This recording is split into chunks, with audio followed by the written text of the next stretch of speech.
Ayan na, umpisa niya daw yung araw niya, paggagala ngayong araw na to. So, nag-decide siya daw yung magdadrive. Oh my God. Takot ako kasi masikip yung mga daanan dito. But still, he made it. Ayan na, siya nag-enjoy siya, guys. So, ayun, siya ngayon nag-drive habang kami papupunta sa kung saan kami dalhin ng gulong na to.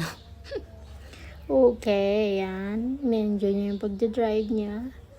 Kaso nako-confuse siya kasi nga yung daanan dito sa amin is magkaiba dun sa kanila, di ba? Kung sa abroad, nasa left-hand drive tayo, sila nasa right-hand drive. So, confused siya. Tapos dito pa kami sa village. So, kaya para siyang naano kasi masisikip yung daanan. But anyway, kaya naman niya kahit paano.